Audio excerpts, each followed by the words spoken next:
We ready to go? We ready for a groundbreaking? Outstanding. It's my pleasure to welcome all of you here today. It's an auspicious day, a day that we have been waiting for so very, very, very long.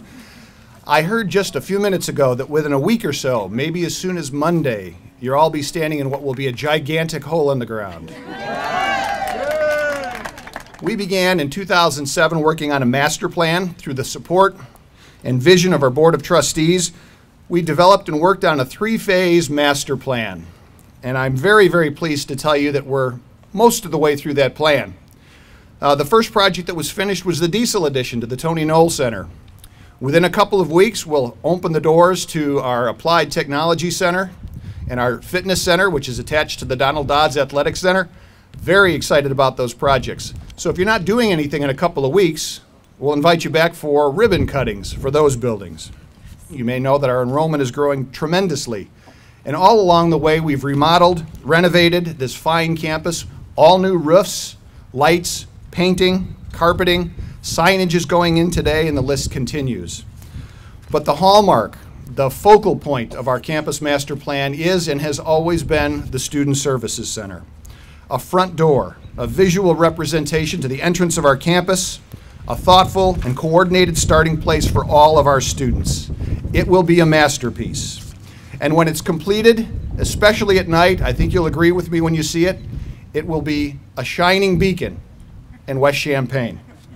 We have some special guests with us today that I'd like to invite to the podium, and we'll begin with the chairman of the Parkland College Board of Trustees, Mr. James Ayers. He also serves as chairman of the Foundation Board, and he'll share a few remarks with you. Mr. Ayers.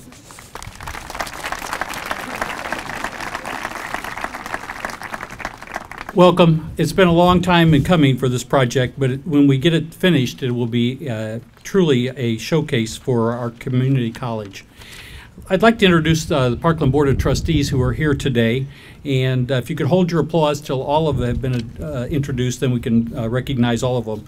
Tom Bennett is from Gibson City. He's our vice chair. Mrs. Donna Gertz, I saw her a few minutes ago, is here. Bonnie Kelly, Greg Knott, Dana Trimble, Lyndon Warfel, and our student trustee, Ray Gutendorf. So let's thank them for their service.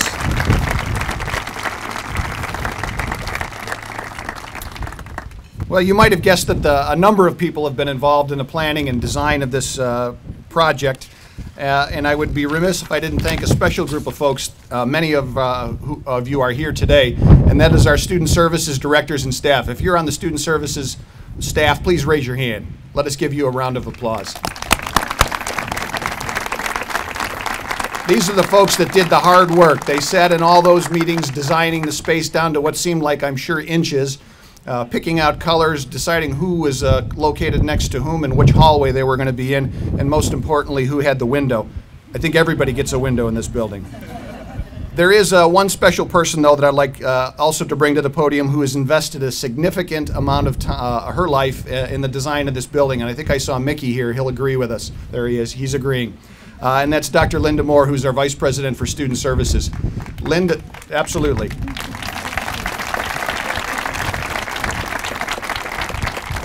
This was Linda's project. This is Linda's project. This will continue to be Linda's projects for the next 18 months. And someday in 20 whatever, when she retires, it will continue to be her project. Linda moved faculty, staff through the process of all those meetings, both internally and externally, with architects, designers, interior designers, our civil engineers, our electrical engineers, all of whom are here today, and I'll introduce in a little bit. But let me give Dr. Moore an opportunity to talk with you about her vision for this facility and her process. Dr. Moore.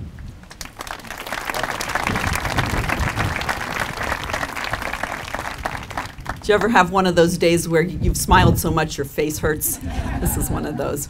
Well, I, of course, want to echo all of Dr. Ramage's thanks, but of course he's neglected to thank one more important person, and that is himself.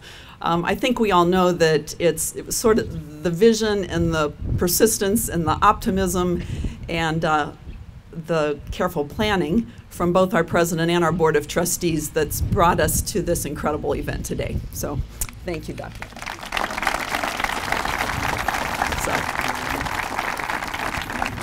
I'd also like to thank the director of our physical plant, Jim Bustard, who, along with all of these architects and engineers, continues to very patiently answer every question I come up with about building materials and construction processes, which some of you know was not my academic area of study.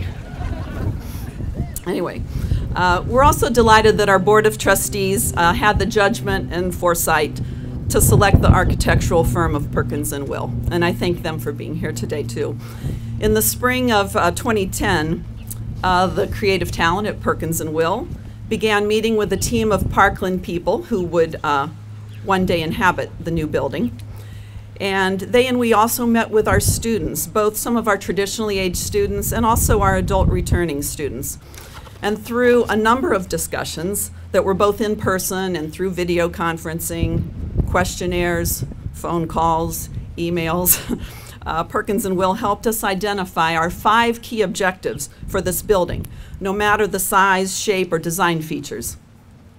So first, everyone gave thoughtful consideration to the first-time visitor to Parkland, especially if that visitor is unfamiliar with or even anxious about the world of higher education. And Senator Frericks mentioned that just a few minutes ago. We've all heard those questions. Where do I park? Which door should I enter? So objective number 1 was this building will provide a welcoming and identifiable front door to the campus. Objective number 2, pride. This building will celebrate our history and traditions while also reflecting Parkland's progressive attitude. It will reinforce our expectation that Parkland be a premier institution celebrating lifelong learning. Objective number 3, sustainability. All of our teams envisioned a light, bright, and open building, built and appointed with beautiful, durable, cost-effective materials and energy efficient over its lifespan. Parkland people, say this with me. The mission of Parkland College is to engage the community in learning. And our 4th objective,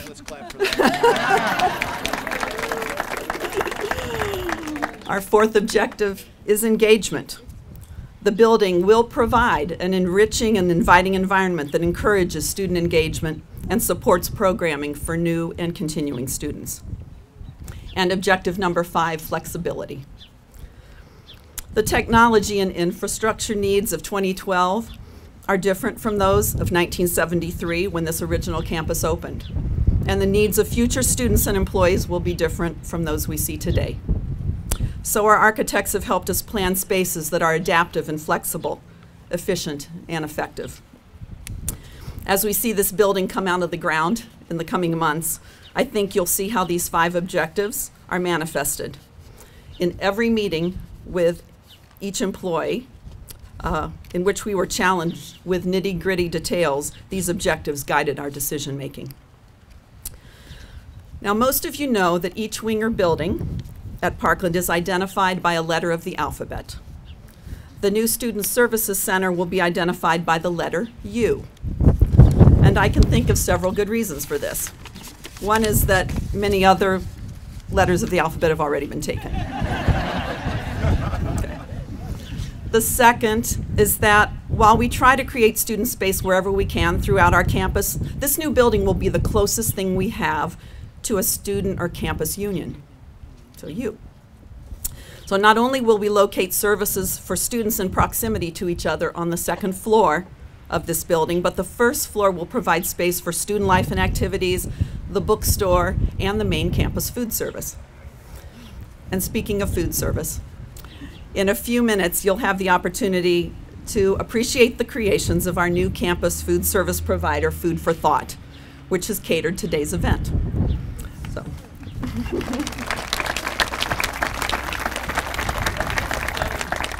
Food for Thought was selected in a competitive process involving input from students, employees, and our Board of Trustees.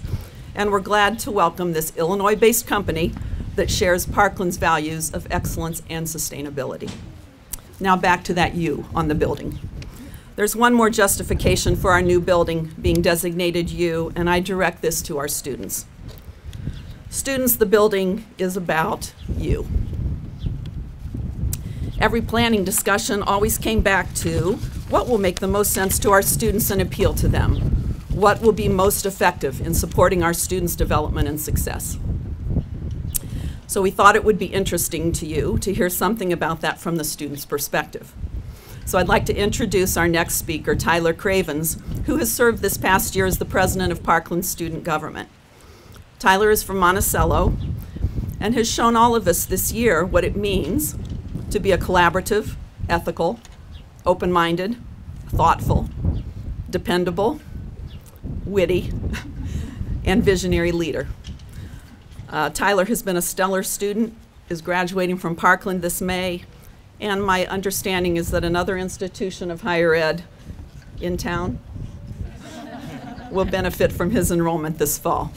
Tyler Cravens.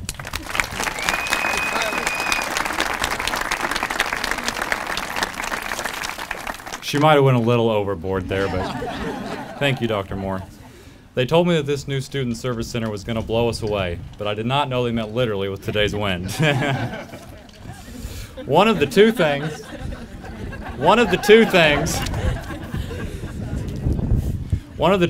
I am most excited about here is what Dr. Moore touched on with Food for Thought. We selected an excellent company this year, and we're very eager to put them into an excellent facility. No more cramped spaces in lines, no more limited food selection. That company will really be able to fill out this new space to its fullest, and we're truly excited about that. Along with the cafeteria space being modern, open, and actual having visible light in our cafeteria. That'll be great. Student government, student life, student organizations, and the student newspaper and student activities are all contained in the area roughly the size of my house. 3 people live in that house. We have thousands of students that partake in our activities, our government, and newspaper, and organizations. But soon, student life will get enough space to do their jobs efficiently, comfortably, and with enough storage for all of the things that we like to buy. Student organizations will have unprecedented adjustable meeting spaces, which will allow them to grow, meet, and communicate like never before. The student newspaper will have an amazing new space as they continue and improve the newspaper, the prospectus. Student activities from student life, student organizations, and student government will have expanded space to put on increasing and outstanding programs. We may still be in the present, but as students, we are already putting the past in the past and looking towards the future. Thank you. Thank you, Dr. Moore. Thank you, Tyler. Very much appreciate your comments. I'd like to extend our thanks again to our Board of Trustees for their vision, their support throughout this campus planning process. This is undoubtedly a very special moment in Parkland's history, and the people at Parkland College are actually what makes it exceptional. So thank you, all you employees of Parkland College, for doing what you do on a daily basis. And thank you all for sharing the day with us.